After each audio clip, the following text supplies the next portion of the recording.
Welcome everyone. It is so good to have everyone. Bienvenue à tous. C'est un plaisir de vous avoir tous avec nous cet après-midi, tandis qu'on se prépare à écouter ce qui promet d'être une discussion dynamique, donc qui s'appelle l'antiracisme et l'équité sont au centre de tous.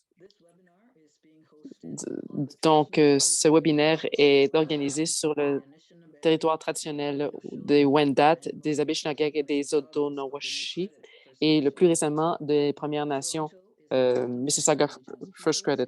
Toronto est maintenant est le domicile de plusieurs Premières Nations, des Inuits, des Autochtones, des Premières Nations et des Métis.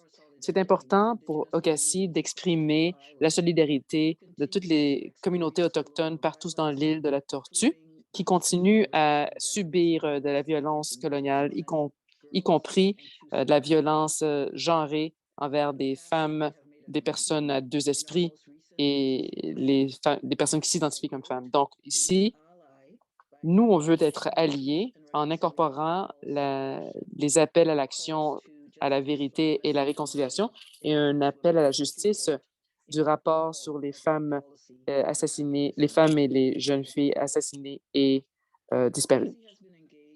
Ocassi est engagé dans un nombre d'initiatives prioritaires, y compris en abordant l'équité dans le secteur des immigrants et des réfugiés, en faisant un scan environnemental et en déterminant un cadre de travail en prenant compte des Premières Nations, des Autochtones et on travaille pour faire notre mission, mais dans le cadre de travail des vérités des Autochtones aussi.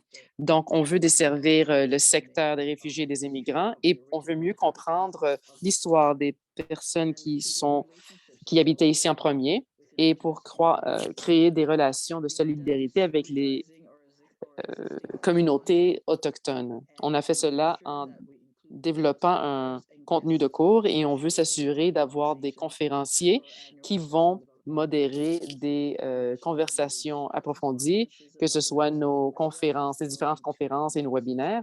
Et on développe deux nouveaux cours qui se concentrent en particulier sur la solidarité avec les Autochtones. Nous savons, comme conseil, nous avons beaucoup plus de travail à faire, tandis qu'on tisse des relations avec les communautés autochtones partout en Ontario. Il est important pour moi de me rappeler et de célébrer et de commémorer les nombreux peuples noirs qui ont contribué à bâtir les pays des Amériques, y compris dans les Caraïbes. Ce mois-ci, lorsque nous travaillons les femmes qui travaillent, on veut surtout enabler les femmes noires d'ascendance africaine. Et je reconnais et j'appelle mes ancêtres dont l'ingénuité et une bonne connaissance de soi qui ont permis leur survie de l'expérience brutale de l'esclavage transatlantique et de l'esclavage plus de 400 ans dans ces terres ici au Canada, et y compris au Canada. À cause de cette lutte pour la liberté, une lutte qui continue, voilà pourquoi je suis assise ici. Et puis, que je fais le travail que je fais. Un accueil chaleureux à tous et chacun pour votre présence dans notre discussion très importante. C'est la troisième de nos webinaires sur la lutte contre le racisme. Aujourd'hui, c'est la troisième de la série. Donc, c'est lutter contre le racisme dans nos communautés. Nous avons un merveilleux panel pour vous. Premièrement, je veux vous présenter mon modérateur de la série et la modératrice d'aujourd'hui, c'est Jin Hu. De l'organisation de la base au leadership à but non lucratif, Jin a soutenu et dirigé des efforts de changement dans des communautés, des organisations et des secteurs à but non lucratif et a collaboré avec des résidents et des décideurs dans toute la ville. Jin a plus de 20 ans d'expérience dans le secteur à but non lucratif, notamment dans les domaines du développement communautaire, de l'engagement civique, de l'établissement, de l'élaboration de programmes, du développement sectoriel et du développement organisationnel et de la gestion du changement. Elle a également travaillé dans le domaine de la santé des femmes et des deux LGBTQ+, de l'éducation des adultes et de l'éducation populaire, ainsi que des arts communautaires, et a été co-rédactrice de HANKUT, H-A-N-K-U-T, Critical Art and Writing by Korean Canadian Women. Elle est actuellement directrice exécutive de Social Planning Toronto et siège au conseil d'administration de la Toronto Environmental Alliance, qu'on appelle aussi T. Jen, c'est à vous. Merci beaucoup, Debbie. C'est un plaisir pour moi d'être ici parmi vous tous. Voilà notre dernière session et notre dernier webinaire dans la série de concertation organisée par par Rocassi pour le secteur des services aux immigrants et aux réfugiés de l'Ontario. Et j'ai hâte d'entamer notre conversation avec chacun d'entre vous et avec nos merveilleux conférenciers. Donc, on veut passer de l'intention à l'action aujourd'hui. On veut se concentrer surtout sur l'action aujourd'hui. On imagine que vous comprenez un peu plus le racisme systémique et on veut bâtir l'équité raciale dans le secteur et au-delà. Dans les 3 webinaires de la série, les conférenciers parlaient des services de police, la discrimination, la racialisation, et on a parlé de l'impact sur le secteur des immigrants et lorsqu'on parle de l'équité raciale. On va parler de cela aujourd'hui et de ce qu'il nous reste à faire. Rappel rapide, dans les 2 sessions précédentes, on a parlé des expériences des personnes, des communautés noires, autochtones et racialisées avec les services policiers et les problèmes de sécurité.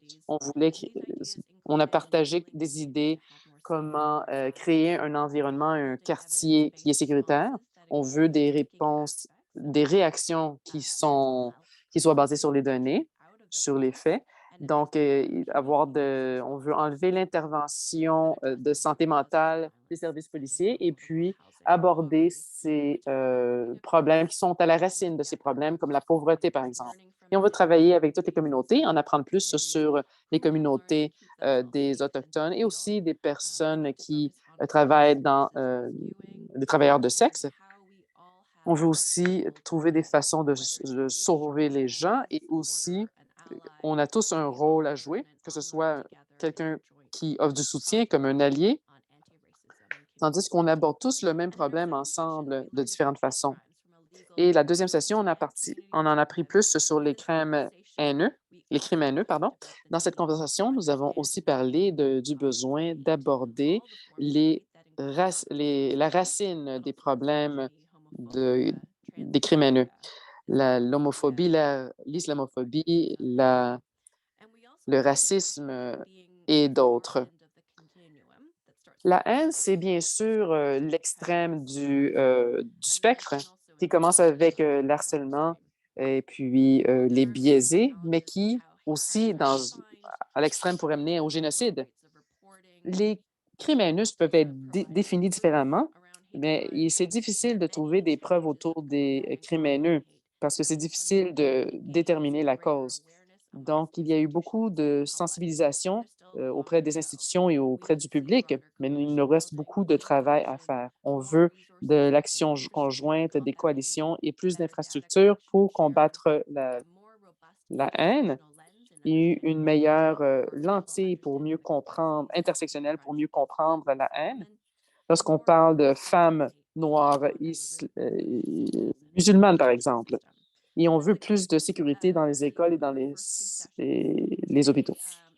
Donc, voilà un survol rapide. Je suis très emballée de commencer cette 3e partie de la série.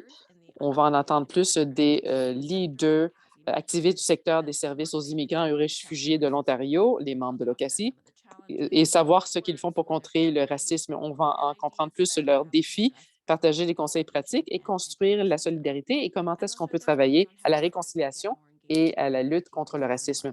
On veut voir comment est-ce qu'on peut plus s'impliquer dans ce travail. Avant que je présente les panélistes, j'aimerais commencer avec une question brise-glace. Donc, nous avons un sondage Zoom pour vous et la question est, est-ce que vous êtes impliqué Dans n'importe quel effort ou initiative de lutte contre le racisme, où que ce soit. Est-ce que vous êtes impliqué dans quelque chose qui combat le racisme? Donc, vous avez trois choix, oui, non ou pas sûr. Vous n'êtes pas certain? Je vais vous donner une minute pour y répondre et je vais ensuite partager les réponses.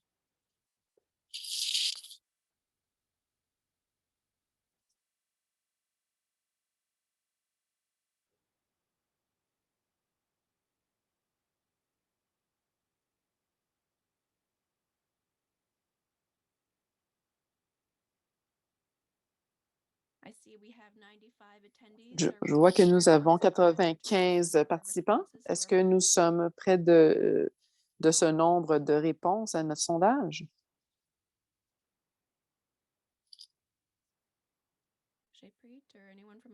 Shurpreet ou les membres de l'Ocasi, est-ce que vous êtes prêts à partager les résultats? Oui, nous pouvons les partager. Merveilleux.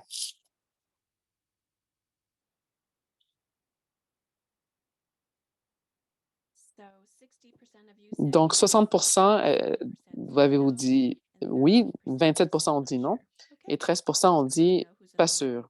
C'est toujours bien de savoir qui se trouve dans la salle et nous avons prévu des conversations plus tard dans la session pour déterminer ce que les gens veulent faire, s'ils veulent être impliqués et aussi des ressources que vous pouvez consulter après la session. Nous passons maintenant à la conversation avec nos experts invités. Donc, pour aujourd'hui, premièrement, je vais présenter les 5 conférenciers et je vais leur donner la chance de se présenter leur travail et leur organisme. Et ensuite, nous allons avoir une conversation assez brève avec nos conférenciers. Et ensuite, nous allons vous permettre de poser des questions. Peut-être que nous n'aurons pas de temps d'accepter plus de une, deux ou trois questions, mais je vous demanderai d'utiliser la fonction Q&A, des questions au bas de l'écran, pour poser vos questions. J'aimerais juste vous rappeler, je ne sais pas si je vous l'ai dit, nous avons des services d'interprétation simultanée. Si vous avez déjà accès, j'espère que vous êtes déjà en train d'y accéder. Et puis, nous avons aussi des services de transcription en anglais. Si vous avez besoin de ces services et vous ne pouvez pas y accéder, s'il vous plaît, envoyez un message à Jerpreet. Il y a aussi un sondage qui va vous être envoyé après le webinaire. Donc, s'il vous plaît, complétez-le après la session. Merci beaucoup. Donc, j'ai le privilège maintenant de présenter nos 5 conférenciers, Brittany, Tisha Eternity, Excel et Myriam. Je vais commenter avec Brittany Emsley, qui est actuellement directrice des opérations au Centre multiculturel de Kitchener-Waterloo, où elle a dirigé les travaux sur l'équité, la lutte contre le racisme et l'indigénisation. Elle est titulaire d'une maîtrise en études sur l'immigration à l'établissement de l'Université métropolitaine de Toronto. Brittany est actuellement présidente du Belong Steering Group du Waterloo Region Immigration Partnership et siège au Waterloo Region Immigration Partnership Council et au local, au groupe de travail des réfugiés locaux. Elle a à cœur d'aider les immigrants et les réfugiés à s'installer, à travailler et à s'intégrer dans la région de Waterloo. Elle siège au Conseil consultatif sur la politique antiraciste d'Ocassie et est l'une des fondatrices de Rhythm and Blues Cambridge, une organisation locale dont la mission est de fournir un espace sûr et engageant pour renforcer, informer et inspirer la communauté noire. Brittany participe activement à différents événements et initiatives de renforcement de la communauté, tels que le Festival multiculturel KW, le Festival du film sur la migration de Waterloo Region et la campagne d'éducation publique. Donc, la lutte contre le racisme et l'équité est au centre de tout ce qu'elle fait. Bienvenue, Brittany. Voilà était la biographie officielle. Et s'il vous plaît, partagez un peu plus sur mon travail. Merci beaucoup, Lynn. Avant de commencer, j'aimerais juste commencer en reconnaissant que me trouve dans la région de Waterloo. Je me trouve sur des terres non cédées des peuples Anishinaabe et Shinobu. Donc, mes pronoms sont elle et je suis directrice des opérations au Centre multiculturel KW. Donc, c'est une agence d'établissement avec beaucoup de programmes, y compris les soutiens d'emploi et d'établissement, un programme d'anglais, des programmes pour les jeunes et des services d'interprétation et de traduction. Je suis impliquée dans la direction du travail de la lutte contre le racisme et d'équité et avec notre partenariat local à à titre de présidente. Et je suis heureuse d'être parmi vous et pour cette discussion. Merci. Merci beaucoup, Brittany. J'aimerais aussi vous présenter Excel Jenkster. En fait, ça fait plusieurs années que je connais Axel, mais je n'ai jamais demandé comment on prononce son nom de famille. Dis-moi si j'ai raison ou non. Elle travaille dans le secteur à but non lucratif à Toronto depuis plus de 30 ans, avec une pratique fondée sur les principes d'accès et d'équité. Elle se concentre sur l'élimination des obstacles systémiques au service, sur les processus de changement transformateurs et sur les politiques publiques saines. En tant que directrice générale d'Access Alliance pendant de nombreuses années, elle a travaillé en collaboration avec les parties prenantes pour donner la priorité au renforcement des capacités afin d'améliorer les services pour les immigrants et les réfugiés, développer un programme de recherche communautaire et plaider en faveur d'un meilleur accès aux déterminants de la santé pour les personnes et les communautés rendues vulnérables par les barrières systémiques. Dans sa vie privée, elle vit avec un passionné de recyclage et 2 chats de sauvetage de chasse sauvée. Elle est la mère d'un cycliste végétalien extrême à pignon fixe et d'une randonneuse kayakiste féministe. Elle se lève quand même tous les matins, reconnaissante de travailler dans un secteur fondé sur la mission et les valeurs. Bienvenue, Axel. S'il vous plaît, présentez-vous. Merci, Jen. Je vais me présenter et je vais partager un petit peu plus, vous donner mon point de vue. Je ne suis pas une experte, je suis une vieille dame qui travaille dans le secteur depuis longtemps. Et à ce moment-ci, dans ma carrière, je passe beaucoup de temps à réfléchir sur les choses. Je suis heureuse d'être ici. Pour moi, le OKC a toujours été une bonne voie pour notre secteur et un espace sûr pour avoir des conversations importantes. Ma premier atelier antiracisme était quand je travaillais au Centre des peuples hispanophones. Et puis, vous vous rappelez sûrement encore du conférencier.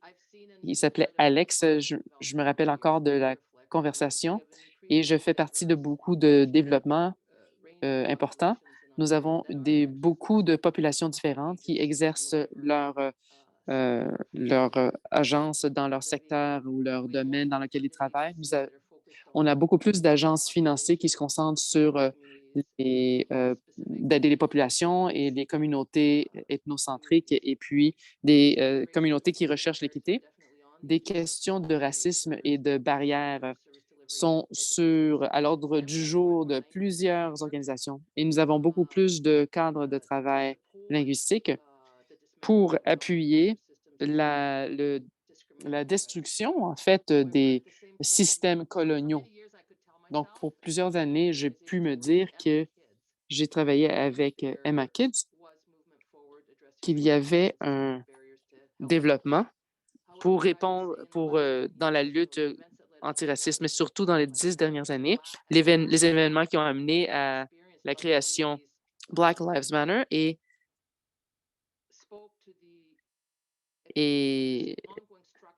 ce qui a été fait contre ces initiatives.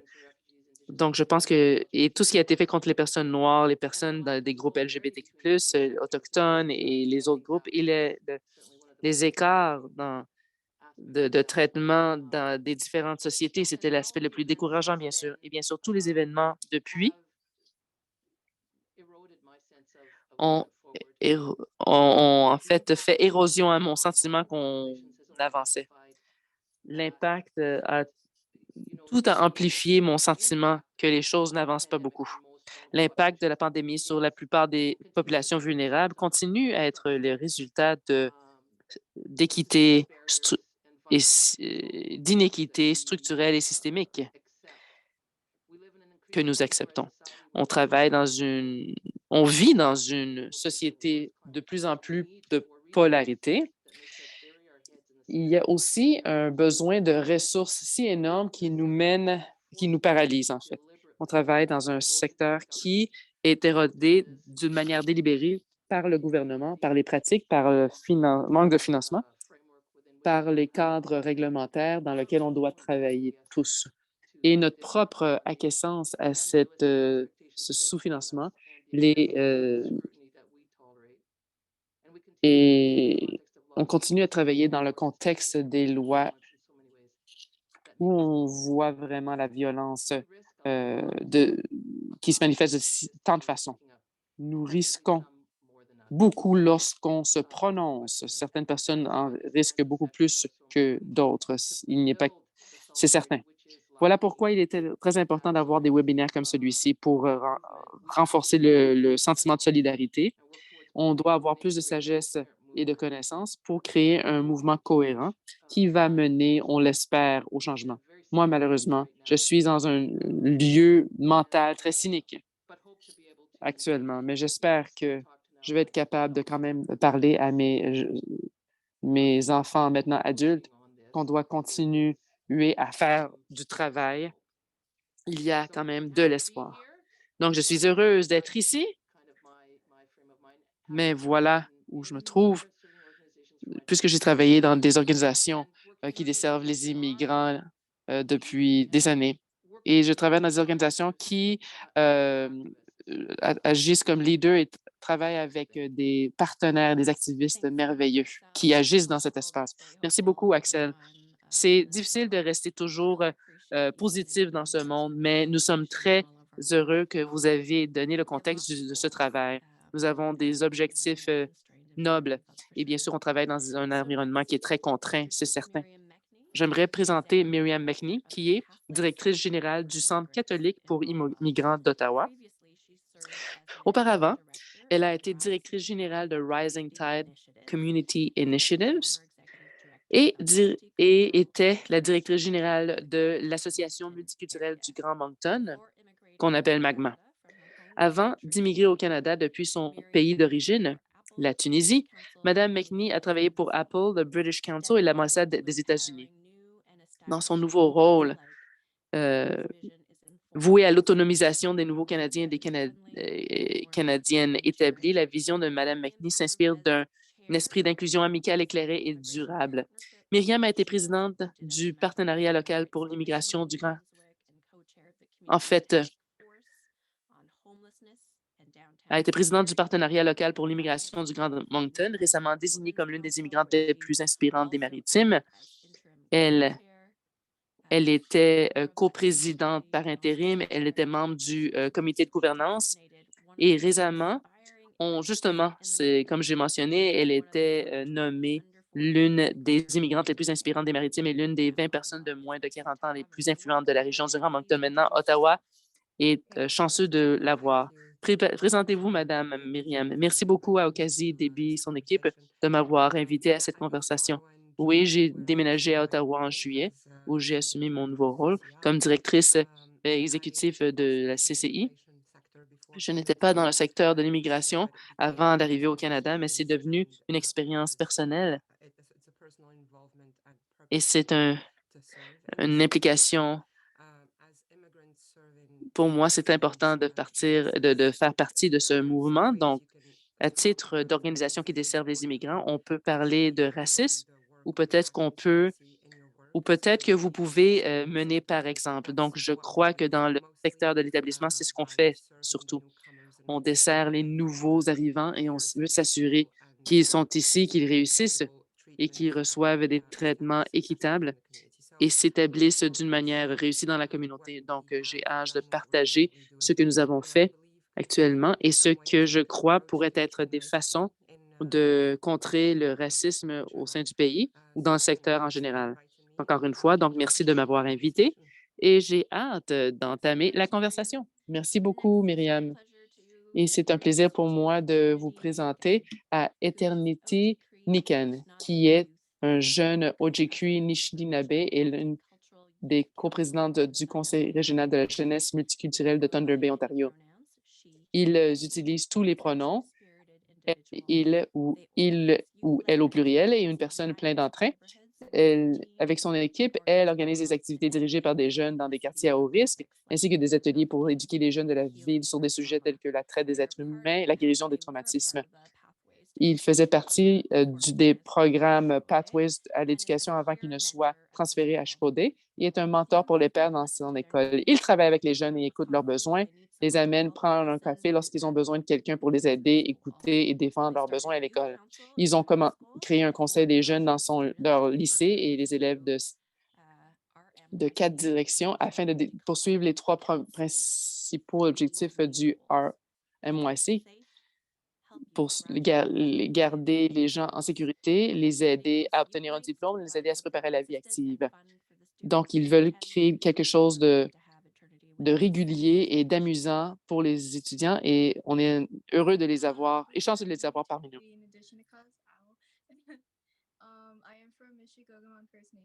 Je suis de la Première Nation Mishishikowa et je fais partie de la tribu de la tortue. Je suis heureuse d'être parmi vous. Je ne suis pas vraiment préparée, mais merci de m'avoir invitée. Vous avez listé les points les plus importants de ce que je fais. Donc, merci. C'est un plaisir de vous avoir parmi nous. Et enfin, Tisha Duncan, qui est une OGQ du traité numéro 9, une vie spirituelle et la mère de 2 chiens. Elle est une jeune leader exemplaire, un mentor pour ses pairs et un modèle pour le Regional Multicultural Youth Council. Elle organise des activités dirigées par des jeunes, comme les camps de jour Girl Power et Band of Brothers pour les enfants des quartiers à haut risque. Elle participe au programme parascolaire et de tutorat du RMYC. Elle promeut les programmes de mentorat par les pairs et d'étudiants ambassadeurs du RMYC et a contribué au lancement de Pathways to Education pour encourager les élèves vulnérables à rester à l'école. Tisha voit comment l'isolement social, la pauvreté, le racisme et les influences négatives peuvent conduire à la violence et tend la main aux groupes et aux agences pour aider les enfants à ressentir un sentiment de sécurité et d'appartenance. Bienvenue, Tisha. S'il vous plaît, présentez-vous. Bonjour, Annie. Hello, my name is Tisha. Bonjour, mon nom est Tisha. Je suis de la Première Nation Bearskin Lake. Vous avez listé toutes les choses, la plupart des choses que je réalise. Et je suppose que quelque chose qui me rend très fière dans l'organisation, c'est vraiment son approche de jeune à jeune, parce que c'est quelque chose de plus puissant que quand un adulte parle à quelqu'un. C'est plus puissant quand un jeune parle à un jeune et de l'encourager à rester à la maison, à l'école et de plaider. C'est un petit peu de ce que je fais. Je suis heureux d'être parmi vous. Merci. Merci beaucoup, Tisha. Quel beau groupe de personnes que nous avons ici. Commençons donc, entamons la conversation. Je vais commencer à vous demander quelles sont vos priorités pour aborder la lutte contre le racisme et l'oppression. N'hésitez pas à parler de vos priorités en termes de vos actions et de vos stratégies sur lesquelles vous voulez vous pencher. Et parler aussi des défis qui vous confrontent. J'aimerais demander à Mariam de parler en premier. Thanks, Jim. So at CCI currently, Merci, Jean. Donc, plusieurs d'entre vous ont déjà travaillé dans des agences d'établissement. Et le type de service que nous offrons a pour objectif seulement d'aider les personnes et les communautés qui viennent d'arriver au Canada. Donc, la manière dont nous faisons ça, c'est que nous essayons de les permettre d'être engagés et de les supporter dans les activités avec la communauté, que ce soit avec des classes bilingues ou bien de l'accompagnement pour les activités pour des classes ou peut-être pour des enfants ou peut-être les ateliers que nous avons récemment gérés pour les jeunes, en fait, les femmes, les clientes féminines qui voulaient pratiquer la couture. Donc, le but, souvent, on les aide aussi à être engagés ou à faire du bénévolat dans la communauté. Donc, c'est une manière pour nous de les aider. Nous organisons aussi plusieurs organisateurs pour la jeunesse, des activités pour la jeunesse. Donc, on essaie de les aider avec Euh, on trouve des coachs pour les soirées de hockey ou de soccer. Donc, simplement une façon amusante pour intégrer les membres. Donc, il y a deux côtés. Donc, les nouveaux co-citoyens. On permet aux immigrants de se mêler à la communauté locale en participant aux activités qui sont intéressantes, en faisant des échanges aussi. Et ce en quoi nous croyons vraiment qu'il y a plusieurs manières d'attaquer le racisme. On peut parler de la réflexion, on peut parler de la conscience de soi, des activités d'inclusion. On peut devenir des membres aussi ou peut-être des alliés de certaines organisations telles que OCACI, où, et nous sommes très fortunés de les avoir, qui font du plaidoyer ou de la défense des droits pour ceux qui en ont besoin. Donc, en gros, nous croyons que tout d'abord, il faudrait commencer avec l'éducation. On commence que des parents vers les enfants ou bien à l'école très, très jeune. Donc, nous essayons de jouer un rôle là-dedans. Et l'un des meilleurs exemples que nous avons, c'est les formations euh, interculturelles. Donc, ça permet à n'importe quel membre de la communauté de contribuer simplement en participant ou en offrant un atelier, en offrant de leur temps aussi. Nous aidons aussi les agences pour les nouveaux venus et nous sommes vus comme des parents ou des aidants des nouveaux arrivants dans leurs premières années avant qu'ils deviennent des citoyens, en fait. Et c'est vraiment de notre devoir de nous assurer que toute personne qui a besoin d'aide dans leur parcours puisse avoir cette aide, peu importe leur parcours et peu importe leurs origines et leur histoire. Ensuite, lorsque les membres de la communauté sont ouverts à apprendre dans cette direction-là, souvent, très soudain, les gens sont plus réceptifs. Vos propres préjugés ne seront plus un obstacle à créer cette relation. Donc, je crois vraiment fortement que l'éducation est l'une des meilleures méthodes pour attaquer le racisme et faire un changement dans le paysage social et surtout dans un pays où il y a dont l'histoire est pleine de colonialisme, de discrimination contre un côté ou de l'autre. Donc, je crois vraiment que l'éducation est la clé pour nous permettre d'avancer avant même d'avoir de la conscience de soi et de la prise de conscience. Il faut être prêt à admettre qu'il y a quelque chose qui ne fonctionne pas par rapport à notre manière de d'approcher les relations, notre jugement des autres aussi. Donc, il faut être assez conscient qu'il y a quelque chose qui ne fonctionne pas avant d'avoir la conscience de soi. Donc, il faut comprendre cet aspect du racisme d'abord dans le parcours d'établissement de l'immigrant et c'est seulement après cela qu'on peut réellement débuter et avancer. C'est ce en quoi nous croyons à CCI. Merci beaucoup, Myriam. J'apprécie énormément votre message qui explique que le racisme est vraiment ancré à travers la société.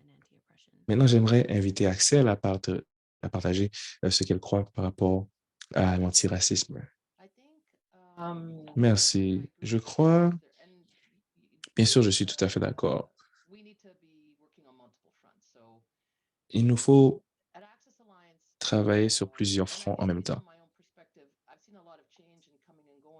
Maintenant, basé sur ce que j'ai vu beaucoup de changements et je crois que nous avons beaucoup d'organisations qui ont été confiées, ont reçu du financement des fonds publics. Ce que je vois, c'est qu'il nous faut vraiment considérer nos organisations. Il nous faut normaliser, institutionnaliser les engagements antiracistes à travers nos organisations. Parce que les leaders viennent et vont. Par contre, les organisations sont des systèmes qui sont complexes et qui gagnent toujours. Ils ont la main forte. Donc, il nous faut vraiment concevoir et intégrer cela dans l'organisation. Parce que je ne veux pas qu'un membre de communauté vienne, un membre de l'administration vienne et fasse un changement. Je ne veux pas que la personne qui me remplace finisse par faire un changement dans la structure. Maintenant, comment est-ce que l'organisation va mettre un cadre de travail dans la structure? Et c'est de cette manière-là qu'on va voir quel est leur engagement par rapport à cela. Donc, il nous faut utiliser les cadres de travail qui existent déjà. Il y en a beaucoup.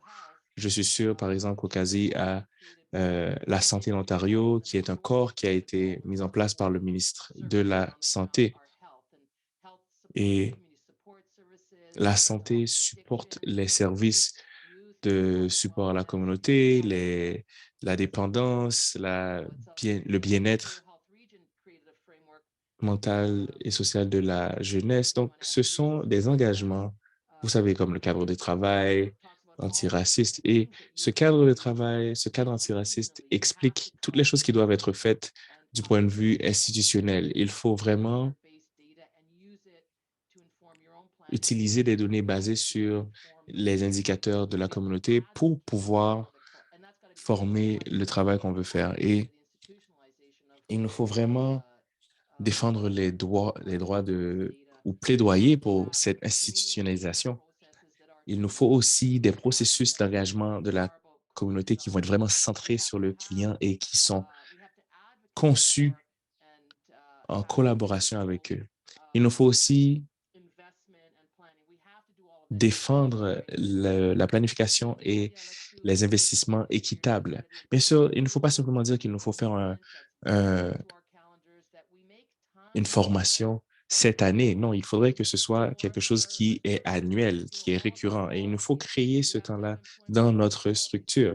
Et dans toutes ces politiques, il nous faut avoir une politique de chômage. Il faut aussi que nos conseils d'administration reflètent les gens que nous desservons, les jeunes, les plus vieux, les immigrants, etc. Donc, il y a plusieurs manières dont on pourrait intégrer au cœur de nos organisations et dans leur structure cet engagement. Et bien sûr, après cela, il nous faut aller euh, plaidoyer pour du financement. Et l'une des choses que Access Alliance fait, c'est que, je vais être honnête avec vous, souvent, nous n'avons pas d'amis, mais c'est un engagement par l'organisation. Et nous supportons énormément notre personnel et notre conseil d'administration. Et nous le mentionnons à chaque table où nous nous trouvons. Nous mentionnons les barrières systémiques à l'équité et nous les mentionnons dans toute conversation. Donc, que ce soit l'engagement pour le vaccin, que ce soit la, le, la sensibilisation. Et il y a plusieurs personnes qui disent, waouh, génial, mais d'autres personnes roulent les yeux et se disent, ah, encore une fois. Et tout cela, c'est vraiment ancré dans nos positions. Et je pense que l'un des défis que nous avons dans nos organisations, c'est que nous avons des membres de personnel qui ont de l'expérience, qui développent des habiletés et de la sagesse, mais ensuite, lorsqu'ils partent et qu'il y a des nouveaux arrivants, il faut les organiser, les orienter et les mettre sur le bon chemin. Et je pense que là vient le problème. Je pense que c'est une grande priorité et malheureusement, nous n'avons pas de financement, nous n'avons pas de dons pour supporter ce type d'infrastructure et la capacité organisationnelle. Donc, tout tourne autour de nos objectifs de service. Donc, il nous faut aller plus loin que cela. Très, très bon point. Merci beaucoup, Axel. Et ça nous donne une belle perspective de la manière, des méthodes pratiques que nous pourrions utiliser pour intégrer ce travail dans la structure de l'organisation. Et ça nous donne aussi des idées pratiques de la manière dont on pourrait fonctionner. Donc maintenant, j'aimerais demander à Brittany de partager quelles sont vos priorités par rapport à l'antiracisme. D'accord, merci beaucoup. Je crois que de repasser à travers les politiques et les plans stratégiques basés sur un cadre de travail antiraciste est important pour toute organisation. Et ce que je dis aussi à mes collègues, c'est que ce type de formation est important pour tout le personnel.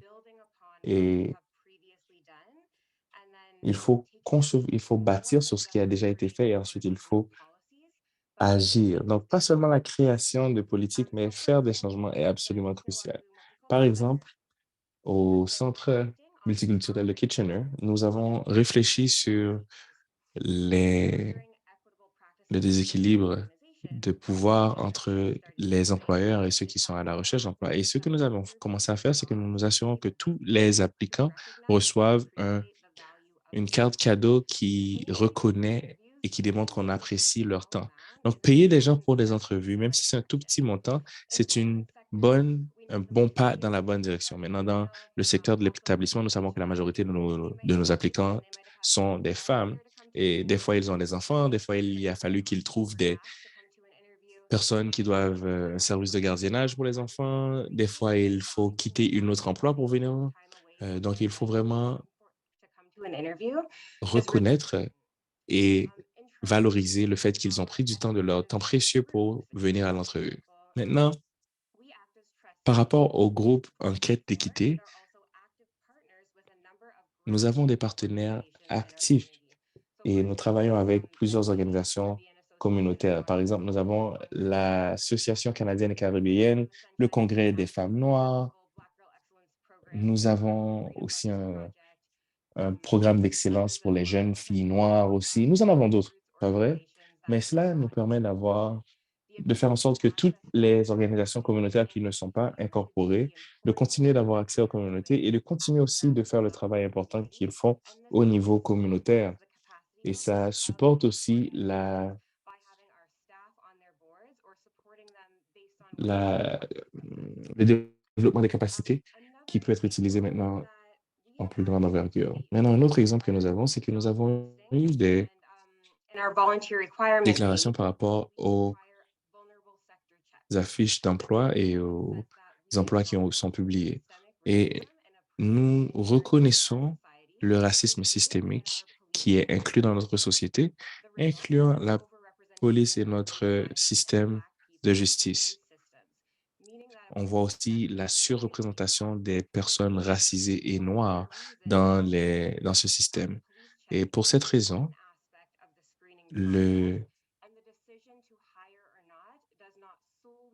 l'évaluation de la police du secteur est l'un des aspects que nous prenons. Donc, pendant que nous essayons de démanteler ces barrières systémiques, il est très important que nous reconnaissions de manière très claire ces défis et ces problèmes et que nous partagions cela avec les volontaires et les employés. De cette manière, notre position sur l'antiracisme va être très claire et partagée dans nos valeurs organisationnelles.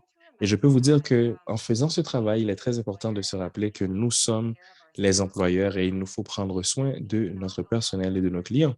Nous ne pouvons pas permettre aux financeurs, aux donateurs de dicter nos politiques. Alors, mon organisation a travaillé très fort durant les dernières années pour développer notre service Fever et de chercher de manière très agressive d'autres sources de financement. Par exemple, l'IRCC n'a pas financé tous nos programmes de développement professionnel. Nous avons aussi très récemment travaillé sur une semaine de travail de 4 jours et l'IRCC ne voulait pas supporter cela. Donc, bien sûr, le fait de ne pas être dépendant d'eux nous a permis de ne pas avoir besoin de leur permission pour le faire. Et ça nous permet de nous rappeler que nous sommes les employeurs et non l'IRCC. Génial, merci beaucoup, Brittany, parce que très souvent, on peut être dépassé par les barrières systémiques qui nous empêchent de faire tout cela. Donc, il nous faut nous détacher du point de vue organisationnel pour qu'on puisse réellement supporter notre personnel et nos clients comme il le faut. Maintenant, j'aimerais aussi inviter Tisha à partager ses priorités par rapport au travail contre le racisme. Bon, tout d'abord, habituellement, nous débutons avec l'année scolaire. Et en début d'année scolaire, nous nous rencontrons tous en tant que conseil et nous planifions nos priorités et notre plan de travail pour l'année scolaire. Certaines des choses que nous avons faites durant cette année scolaire, c'est que nous avons eu des activités de développement de leadership et organisationnel et professionnel.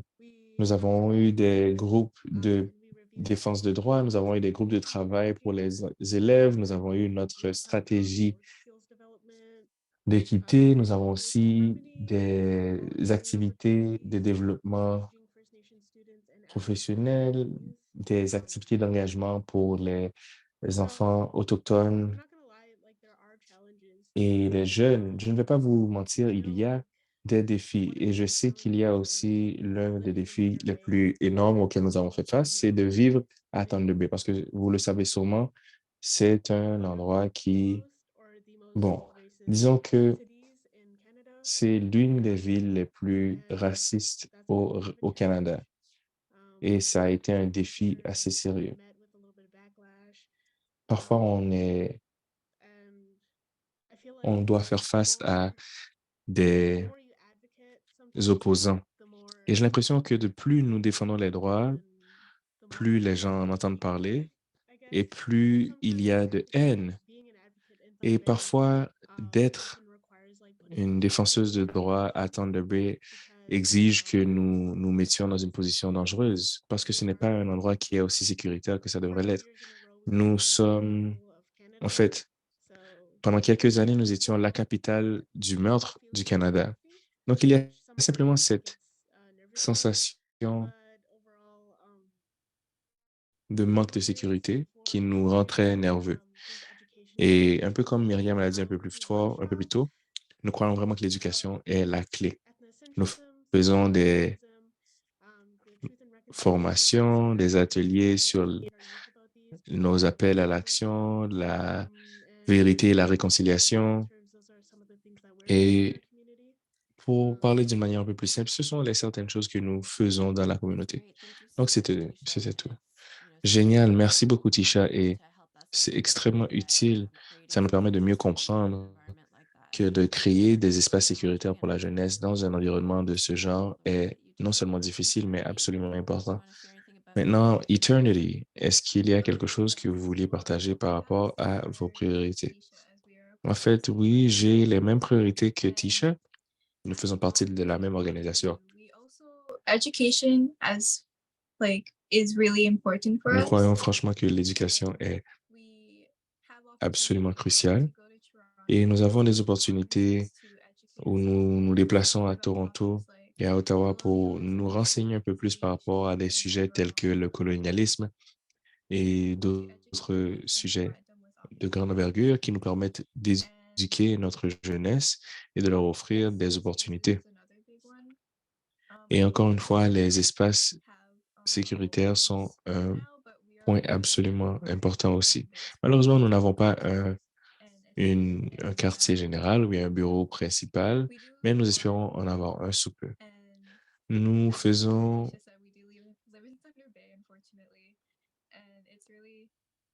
et comme elle l'a dit, il y a des difficultés par rapport à notre situation à Thunder Bay. Et oui, en effet, des fois, nous avons des personnes qui sont très vivement opposées à nous et vivre en tant que quelqu'un qui n'est pas conforme aux normes traditionnelles et qui en plus fait du plaidoyer de la défense de droit, disons que c'est très difficile. En plus de cela, il y a le problème de transport.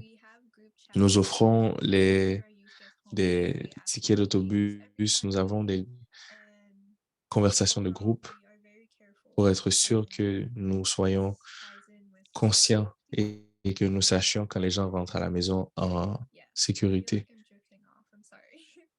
Donc, j'ai l'impression que je suis en train de divaguer un tout petit peu et de m'écarter du sujet, mais je m'excuse.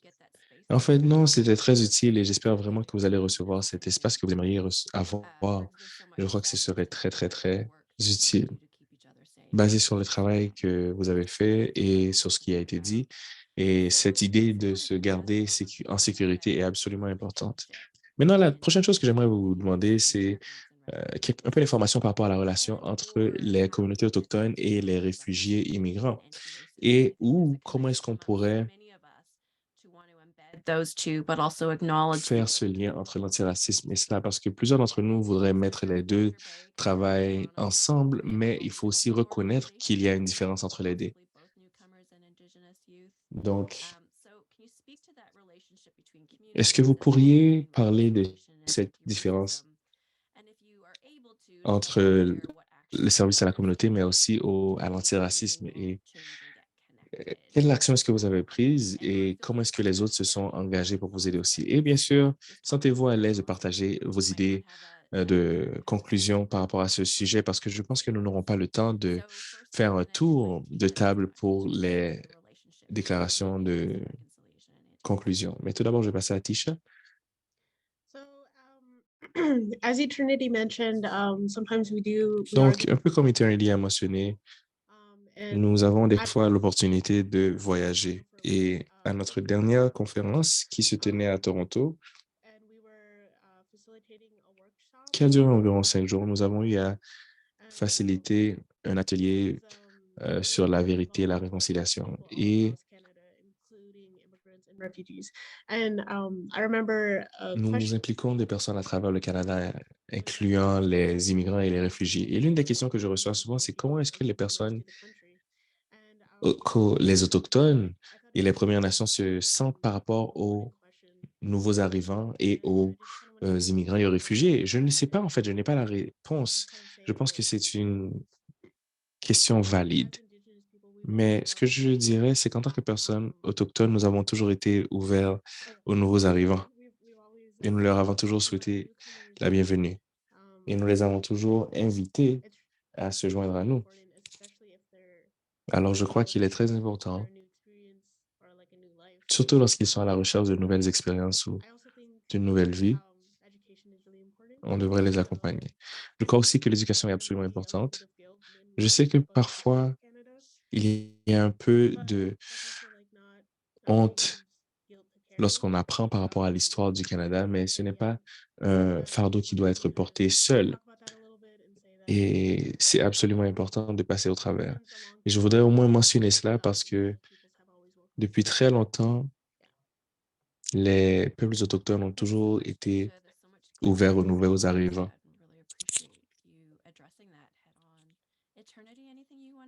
Merci beaucoup, c'était un très, très bon point. Merci d'avoir adressé ce point-là aussi. Maintenant, Eternity, est-ce qu'il y a quelque chose que tu voulais ajouter? Juste pour ajouter par-dessus ce que Tisha a dit, oui, nous sommes très ouverts et nous sommes prêts à accueillir et nous sommes accueillants. Je sais que lorsque les gens apprennent par rapport à l'histoire du Canada, ils sont choqués parce qu'ils voient qu'il y a tellement de choses qui sont arrivées aux peuples autochtones. Et un peu comme Tisha l'a dit, il n'y a pas de honte à apprendre. Parce que lorsque nous sommes en train de faciliter cet atelier, nous étions en train de faciliter, ils nous ont dit de nous rappeler que nous sommes en train de faire, en fait, rappeler aux gens qu'ils font un changement et qu'ils aident à faire ce changement simplement en écoutant.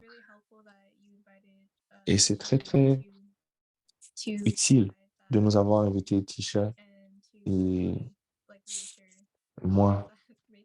Et nous espérons aussi que ça va pouvoir rassurer. Merci beaucoup, Eternity.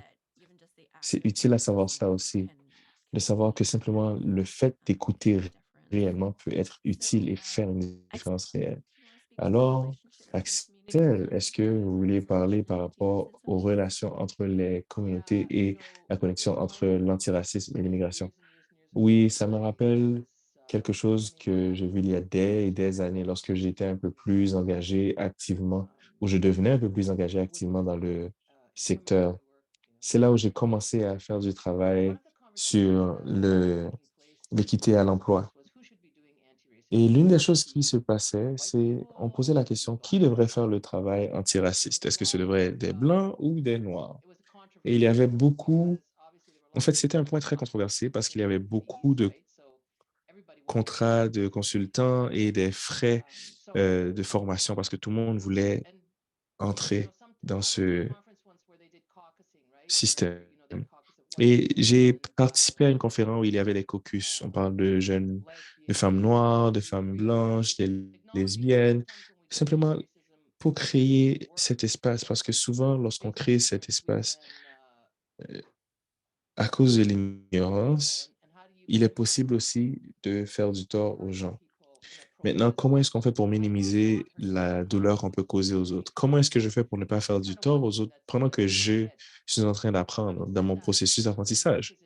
Donc, ceci étant dit, c'est un travail intersectionnel. Donc, il nous faut comprendre l'intersectionnalité et réaliser qu'il nous faut cette diversité de peuples et pour que nous puissions avancer. Maintenant, par rapport aux nouveaux arrivants et aux organisations qui desservent les immigrants, il y a beaucoup de travail qu'il nous faut faire envers nous-mêmes d'abord. Et je crois qu'il nous faut tout d'abord nous approprier ce travail réellement. Vous savez, souvent, les gens nous parlent, nous disent, hey, faites un partenariat avec nous, etc. Et je le ressens. Plusieurs organisations ne font pas de réponse par rapport à cela parce qu'ils n'ont pas de temps, ils n'ont pas les ressources, ils n'ont pas le mandat et ils ont leur propre travail à faire. Et je crois que nous, en tant que secteur et en tant qu'organisation, nous devons nous découvrir en fait quel est notre travail principal d'abord.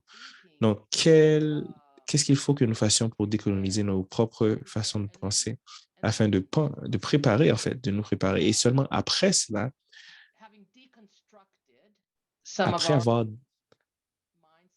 établi tout cela, après avoir analysé certains de nos états d'esprit et avec un peu plus d'informations et beaucoup plus de respect, là, finalement, nous allons pouvoir chercher des opportunités pour travailler de manière collaborative afin de faire avancer la cause de ce travail partagé. Un peu comme Tisha l'a dit, si bien il y a tellement d'ouverture et de respect et de valeur au fait que nous travaillons ensemble. Mais avant tout cela, il nous faut, comme je l'ai dit, et je réfère à cela souvent, ces parties structurelles qui sont importantes pour nos donateurs et pour notre gouvernement. Dans le secteur de la communauté et de la santé, il y a une période où le gouvernement offrait de l'argent à des centres qui ne sont pas axés sur les peuples autochtones afin qu'ils puissent supporter et aider les peuples autochtones. Donc, ensuite, on s'est posé la question, OK, qu'est-ce qui se passe? Pourquoi est-ce que nous ne recevons pas cet argent? Et il nous a fallu travailler dans notre propre secteur et nous avons décidé, et nous étions tous d'accord, que nous n'allions pas accepter ces dollars venant, en fait, que ces services et ces centres qui ne sont pas centrés et axés sur les Autochtones ne vont pas accepter ces dollars. Donc, il nous faut nous informer nous-mêmes, il nous faut vraiment faire notre propre travail. Nous devons nous assurer de refuser certains des cadres qui nous sont imposés. Et c'est après cela, et après que nous ayons fait ça, après qu'une organisation qui n'était pas basée sur les Autochtones l'a fait, ça a créé beaucoup plus de confiance et de respect mutuel. Voilà comment on doit se présenter dans cet espace. Il y a des initiatives maintenant que je crois qu'on peut appuyer et avec lesquelles on peut s'impliquer pour qu'eux puissent nous appuyer à leur tour. Par exemple, le Bureau des nouveaux arrivants de Toronto ou bien le Bureau des affaires autochtones à Toronto ont leur propre travail, mais je pense que nous devons faire notre propre travail et ensuite devenir partenaires. C'est à travers les partenariats et la collaboration seulement que l'on peut réussir. Merci beaucoup, Excel. Il est tellement important de définir ce qu'on peut faire seul, mais aussi de comprendre où est-ce qu'on doit agir comme partenaire. Et donc, c'est vraiment utile. Merci beaucoup. Brittany, voudriez-vous parler de cette question? Oui, je parlais à comment le Centre multiculturel WK a abordé justement et comment créer un pont entre les nouveaux arrivants et la communauté autochtone. On était impliqués dans un projet de couture et qui démontrait l'histoire et la culture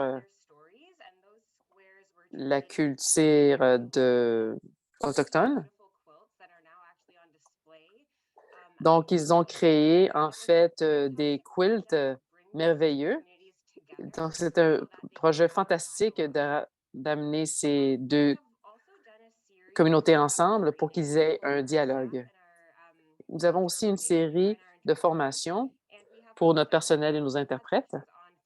Et on a eu des sessions sur les connaissances fondamentales, les visites de pensionnats du Centre des femmes. On a appris plus sur la pédagogie des personnes autochtones et des appels à l'action aussi. C'était un point important pour s'assurer que le personnel partout avait des connaissances nécessaires pour qu'ils comprennent l'histoire des peuples autochtones au Canada. En consultation avec les membres des communautés autochtones, nous avons nommé nous avons nommé 10 des bureaux dans nos bureaux et les noms, les noms des personnes autochtones et on l'a fait dans des plaques très grandes et très visibles. Et on a fait cela pour que ceux qui visitent le centre posent des questions et pour qu'on puisse commencer des conversations et continuer le dialogue d'éducation, de l'histoire autour des questions. Comme agence d'établissement, on est heureux d'avoir des gens. On est très heureux que la discussion commence avec nous. Un autre exemple, c'est d'être partenaire avec une organisation locale autochtone qui s'appelle Healing of the Seven Generations, la guérison des 7 générations. On avait une session des bibliothèques avec les nouveaux arrivants et leurs familles pour qu'ils en apprennent plus sur l'histoire des Autochtones à travers de la peinture et de l'art, mais on planifie en avoir d'autres. Nous avons aussi une brochure, notre Art Indigenous Focus, et sur notre site web pour que la communauté en apprenne plus sur le travail de réconciliation qu'on en fait et pourquoi on le fait. J'aimerais aussi partager comment suggérer d'aborder le travail de réconciliation dans notre domaine. C'est très important que nous, quand on accueille les réfugiés et les immigrants, qu'on reconnaisse qu'on est tous des colons sur cette terre et puis enseigner et apprendre aux autres ce que cela veut dire le colonialisme et quel impact il y a sur les communautés autochtones sur l'île de la Tortue. Dans toutes les parties de notre organisation participent dans ce travail. Donc, le personnel dans tout le programme et le département, y compris ceux qui ne font pas face aux clients. Et plus récemment, on implique des clients et des bénévoles. C'est important parce que cela ne devrait pas être seulement quelques personnes dans une organisation qui travaillent dans cela. Ça doit être une priorité dans toute l'organisation. J'encouragerais les gens aussi d'amener votre personnel dans des visites guidées dans des lieux autochtones. On avait fait des visites des loges et des centres des 7 générations, de guérison des 7 générations et prenez l'avantage d'opportunités comme les expositions autochtones dans les musées locaux. J'aimerais aussi dire qu'il est important d'utiliser le jour de la vérité et de la réconciliation, qui est le 30 septembre, comme une belle opportunité pour votre personnel. Cette dernière année, nous avons vu quelque chose qui était des Indiens et nous avons fait cela. On avait des discussions sur le film que nous avons vu, mais vous pouvez faire quelque chose de similaire. Vous pouvez regarder un documentaire. Vous n'avez pas besoin de faire cela la journée même, mais autour de cette date. J'aimerais juste dire que nous n'avons pas fait quelque chose sans communication quelconque avec les peuples, avec les leaders des Autochtones. Donc, mon temps est passé à communiquer avec eux. On ne veut pas qu'ils soient une ressource, mais c'est des personnes en premier. Et je vais vous laisser là-dessus. Wow, tant de bonnes idées par rapport à comment les agences d'établissement qui desservent les immigrants peuvent trouver des façons de s'éduquer et d'éduquer leur personnel et leurs clients et de tisser des liens avec les communautés autochtones et renforcer ces liens. J'aimerais l'aspect des historiques et des faits et aussi de l'approche sur l'art. C'est vraiment une large gamme de méthodes et c'est franchement beau. Quand vous avez parlé, j'avais vu le commentaire de Debbie dans la boîte chat qui partage certaines des expériences que nous avons et des leçons apprises par rapport à ce que Excel a mentionné lorsqu'on regardait les luttes, difficultés des luttes antiracistes où on devait choisir les différents caucus et on pensait que les gens queer étaient différents des personnes noires. On avait groupé toutes les personnes de couleur ensemble dans un groupe homogène. Donc, on peut beaucoup en apprendre de ces jours, tandis qu'on renforce notre muscle portant sur, en abordant les priorités. On a commencé à regarder la vérité, mais on avance dans la réconciliation. Mais comment est-ce qu'on peut intégrer les réalités des peuples autochtones en passant à l'autodétermination et regardant comment les gens veulent être impliqués? Ça devient plus complexe. J'ai entendu Debbie parler plus tôt au début pour dire comment OCASI doit intégrer la vérité et la réconciliation dans tout leur travail de plaidoyer. Il y a bien sûr beaucoup de travail à faire, beaucoup de travail. On ne fait que gratter la surface. C'est merveilleux d'avoir une conversation avec chacun de vous. J'aimerais aussi passer à la séance de questions et je vois que quelques questions ont été entrées dans la fonction Q&A. Si vous avez d'autres questions, n'hésitez pas à le faire à travers la fonction Q&A ou la fonction question au bas de votre écran. Donc, y a-t-il des questions, une réflexion, un mot de clôture à partager? Oui, oui, certainement. J'ai vu le commentaire de Debbie. C'est en fait, justement, ça s'aligne bien avec ce que je voulais dire. Si vous éliminez les preuves du racisme et la façon que les sociétés fonctionnent ensemble, vous allez voir cela dans tous les pays, partout dans le monde. Et au Canada, si vous regardez encore dans le dernier siècle, il y a un grand progrès de fait, mais nous ne sommes pas encore arrivés.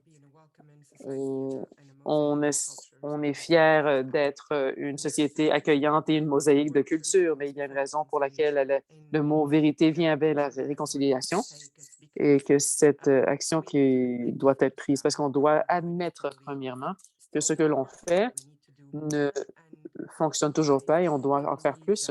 Et je crois fermement que cela commence avec les leaders et les décideurs du pays.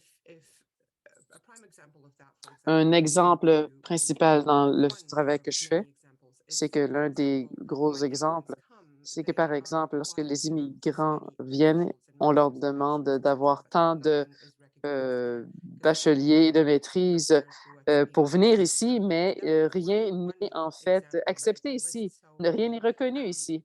Donc, c'est un exemple, mais je peux en lister tant.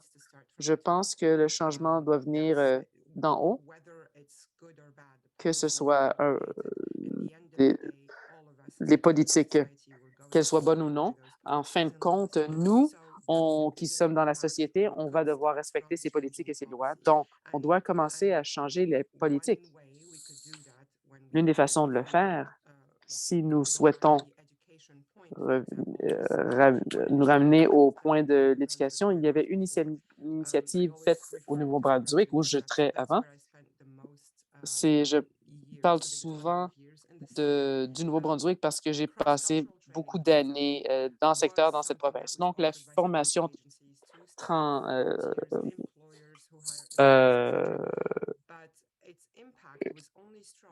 transculturelle, l'impact était seulement important lorsque c'était obligatoire obligatoire par le gouvernement. Donc, le gouvernement a un rôle à jouer pour dicter comment les employés vont traiter leurs employés, comme les employeurs, pour s'assurer que le traitement de leurs employés est équitable.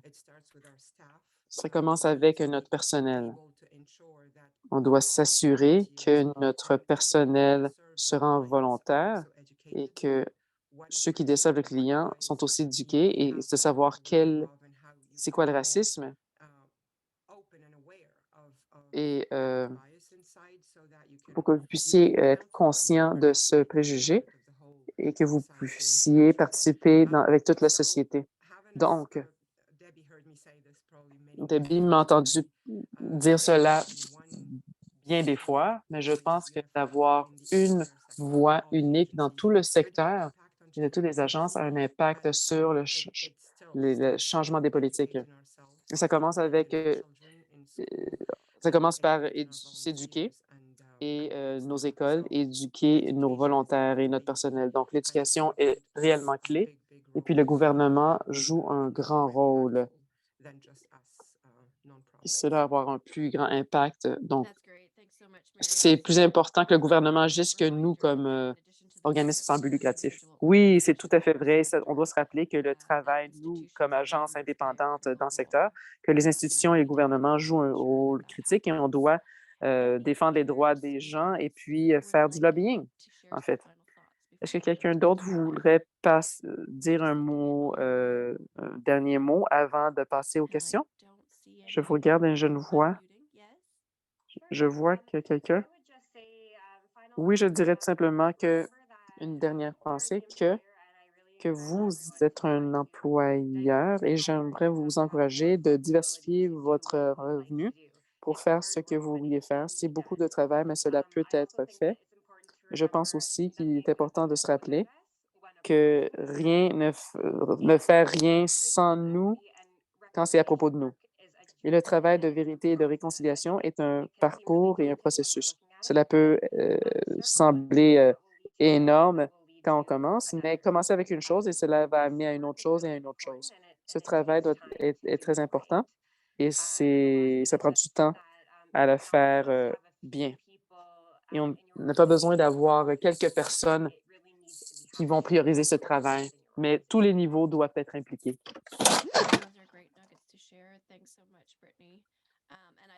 Diversifying your funding as a anti-racism and equity Donc, j'apprécie vraiment votre stratégie d'antiracisme. Je vais passer aux questions, à moins que les autres voudraient partager les dernières réflexions. Donc, voici une. Je pense qu'on l'a abordée dans notre. But I'd like to bring it out into conversations. So someone was asking what makes advocating for communities dangerous in Canada. And as I recall, Quelqu'un voulait savoir qu'est-ce qui fait en sorte que la défense des droits est dangereuse au Canada. Et j'ai aussi entendu quelqu'un qui a demandé comment est-ce que cette défense de droits fonctionne. En fait, je vais peut-être demander à Axel de commencer d'abord et ensuite nous allons passer à Eternity et Tisha pour voir de quoi ça a l'air en tant que par rapport au danger. En fait, je crois que l'aspect important, c'est que lorsqu'on démantèle la suprématie noire, c'est que tout tourne autour d'un déséquilibre de pouvoir. Et le truc, c'est qu'il faut donner et abandonner certains droits et certains pouvoirs parce que très souvent, les personnes qui sont au pouvoir ne veulent pas donner leurs droits au pouvoir. Donc, cette, la, le débat après cela peut devenir violent pour maintenir ce pouvoir. Et souvent, la personne qui a du pouvoir et en rapport avec des financeurs ou des donateurs vont essayer de pousser cette idée d'enlever le financement parce que nous sommes assez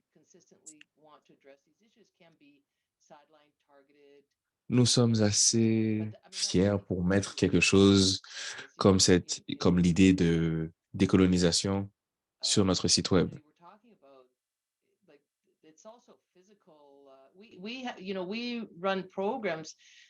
Donc,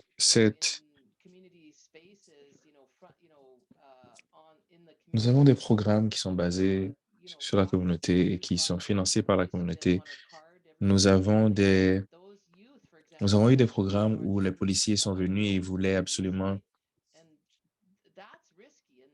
identifier tous les jeunes qui se sont présentés et c'est risqué et c'est quelque chose qui fait très peur parce que là, maintenant, certains de ces jeunes avaient déjà eu un dossier avec la police. En fait, Axel, je ne suis pas trop sûr si tout le monde peut voir ta réponse dans la barre de questions et de réponses. En fait, il y a quelques années, nous avons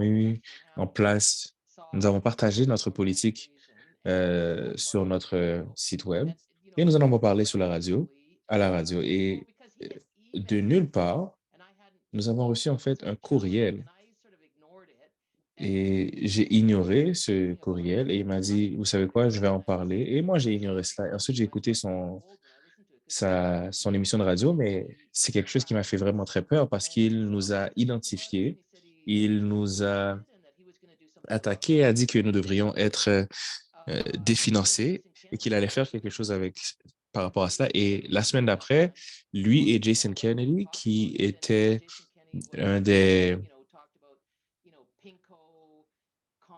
parlementaires fédéral, conservateur, je veux dire, et ils ont parlé de nous d'une manière assez négative et ils étaient en train de considérer enlever le financement que nous avions et c'était quelque chose qui nous a fait un peu peur. Et par chance, rien ne s'est passé et la réalité, c'est que Jason Kennedy n'était pas trop intéressé. Euh, et franchement, c'était une période qui était très effrayante pour nous.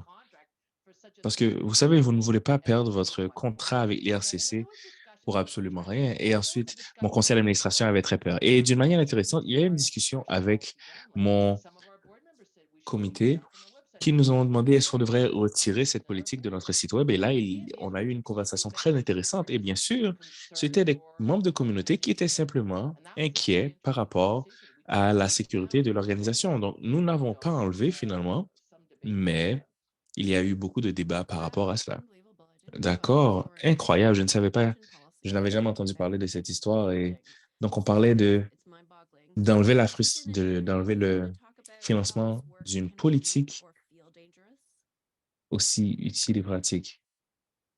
Maintenant, Kennedy, Attorney, est-ce que vous avez des commentaires?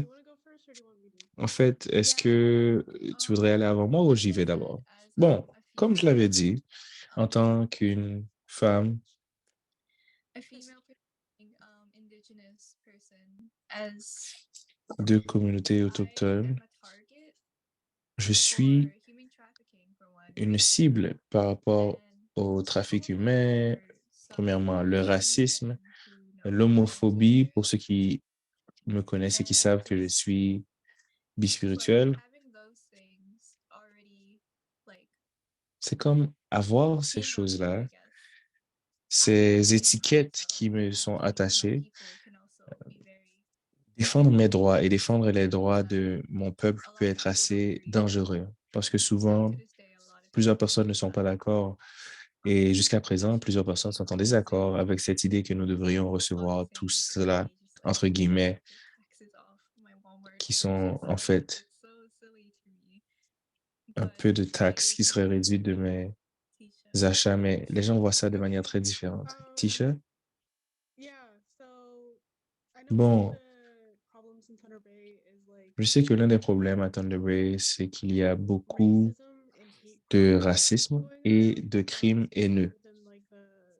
Donc, surtout dans le système de transport en commun.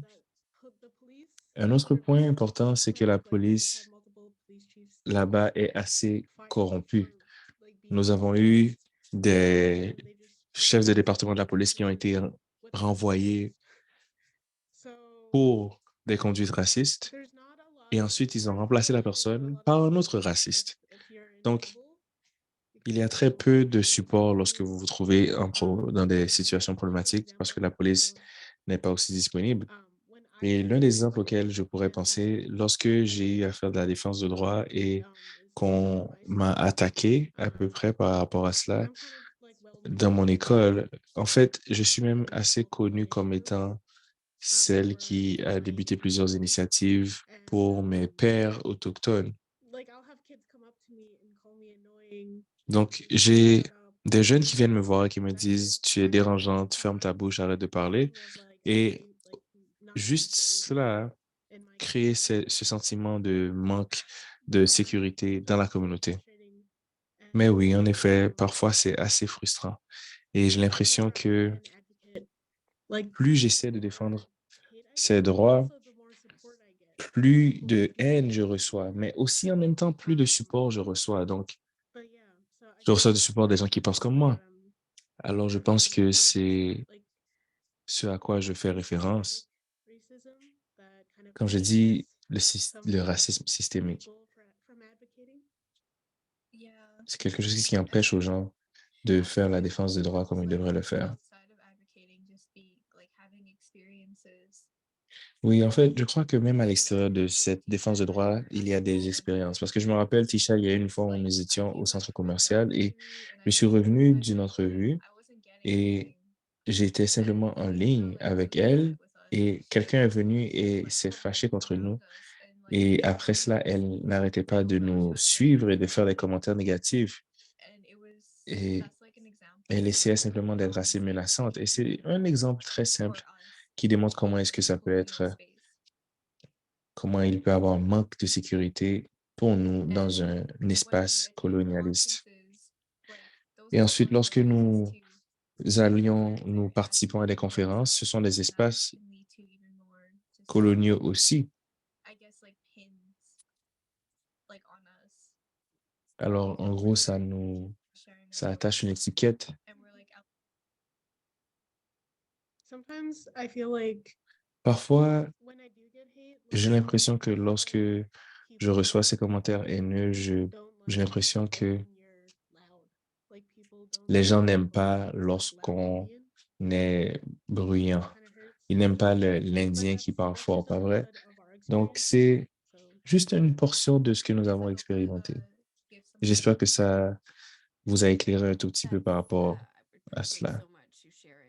Merci beaucoup. Nous apprécions énormément que vous ayez partagé cela, surtout l'ajout de cette expérience personnelle et la description du racisme auquel vous faites face dans des journées simplement normales et ce qu'il faut faire pour faire face à cela, même dans nos institutions. Et l'une de nos sessions précédentes, un panéliste nous a parlé du manque de sécurité avec la police lorsque c'est quelque chose que les Noirs, les Autochtones et les femmes représentent et ressentent souvent. Donc, c'est quelque chose qui était intéressant. Donc, nous avons vraiment apprécié votre courage de vous présenter aujourd'hui et de faire ce travail. Merci beaucoup encore. J'ai un dernier commentaire et je vais essayer de passer à travers rapidement avant que nous concluions. Alors, quelles sont les premières étapes les premiers pas qu'une organisation devrait faire pour supporter la sensibilisation et emmener l'antiracisme et le support? Donc, disons une communauté qui n'a pas beaucoup de support ou de connaissances par rapport à cela. Qui voudrait prendre ce point? Je me demande si c'est Brittany ou Miriam, surtout à l'extérieur de Toronto où il y a un peu moins de support. J'ai vu la main d'Axel se lever, mais ça ne me fait pas de tort de répondre. Non, non, non, vous pouvez y aller. Bon, je dirais, je crois que les formations et avoir des sessions différentes est assez important. Donc, c'est quelque chose que nous avons fait. En fait, nous travaillons de manière très proche avec nous travaillons dans ce cadre de travail d'équité et d'antiracisme avec nos collaborateurs pour l'immigration. Donc, lorsque nous essayons de faire avancer ces idées-là pour la communauté, la raison pour laquelle nous pouvons faire cette connexion avec les partenaires, c'est cette collaboration. De plus, nous avons aussi des régions qui sont beaucoup plus petites et nous avons eu la possibilité de nous lier avec eux. Et à travers cela aussi, nous avons eu les systèmes de bibliothèque et ça nous a permis aussi d'aider. Merci beaucoup. Et Axel, j'aimerais ajouter comment est-ce que vous faites pour transférer l'éducation à l'action, surtout pour les communautés racisées? Si vous pouvez répondre aux deux questions, ça serait idéal. En fait, je suis tout à fait d'accord. Je crois qu'il y a des ressources qui sont disponibles, des gens qui peuvent nous supporter. Il y a tous ces exemples, les ateliers, les initiatives, etc. Donc, il faut penser à l'audience, s'assurer de voir que l'audience peut comprendre pourquoi est-ce qu'il voudrait faire partie de ce travail et de cette conversation. Et lorsqu'on fait ces évaluations, il faut vraiment inclure la tête, le cœur et les mains. Donc, à quoi ça vous fait penser? Qu'est-ce que ça vous fait ressentir et qu'est-ce que vous allez faire? Donc, je crois que c'est quelque chose que nous voyons souvent avec nos communautés. Qu'est-ce qu'ils vont faire exactement? Lorsque vous faites un atelier dans vos communautés, commencez là. Et les communautés avec lesquelles nous travaillons, nous savons qu'ils ont beaucoup de capacités, ils ont beaucoup de vécu. Et c'est là où nous commençons. Nous commençons avec ces petites initiatives qui, en fait, nous avons un programme de toit vert et d'une de ces conversations, l'un de nos nouveaux arrivants nous a dit qu'ils aimeraient apprendre par rapport à l'approche autochtone aux problèmes. Et c'est quelque chose qui a ouvert la porte et nous a permis de travailler avec d'autres communautés sur des initiatives différentes aussi. Donc, je crois que ça, c'est une approche importante. Merci beaucoup, Axel. Brittany, est-ce que vous vouliez dire une dernière chose assez courte? Oui, je voulais ajouter une dernière chose. C'est que à travers notre partenariat local, nous avons créé ce système où nous avons beaucoup de ressources pour les communautés. Par exemple, nous avons un système de report de haine. Il y a des discussions, il y a des TED Talks, il y a des livres qui sont disponibles. Donc, en gros, nous avons cette campagne qui nous permet de dire que nous faisons tous partie de cela et que nous sommes tous inclus. Et nous utilisons ces étapes concrètes et pratiques qui nous permettent d'aller à une étape plus loin. Donc, bien sûr, je vais mettre notre site web dans le chat et vous allez pouvoir aller dessus pour pouvoir voir ce dont nous sommes en train de parler. Encore une fois, merci beaucoup aux panélistes pour vos expériences que vous avez partagées. Merci aux interprètes. Merci aux participants. C'était génial de vous avoir avec nous pour ces belles questions. Malheureusement, nous n'avons pas pu couvrir la dernière question en profondeur, mais sous peu, nous allons vous envoyer Please fill that in so we know how we're doing and if there's areas for improvement for us in the future. problèmes techniques. Donc, rappelez-vous, ça a été enregistré, ce sera disponible sur le site web, un peu comme les 2 premières sessions. Alors, comme je dis, surveillez votre boîte pour un courriel venant d'Ocasi. Vous allez recevoir le sondage et des liens pour d'autres choses. Et je crois, Debbie, est-ce que vous voudriez faire les commentaires de conclusion? Absolument. Merci aux panélistes, merci aux participants et surtout merci à Jen. Simplement pour cette modération qui était tellement bien faite durant les 3 dernières parties de la série. Donc, c'était excellent. Merci, merci à vous tous. J'ai surveillé les commentaires dans le chat. Les gens apprécient énormément ce qui a été dit.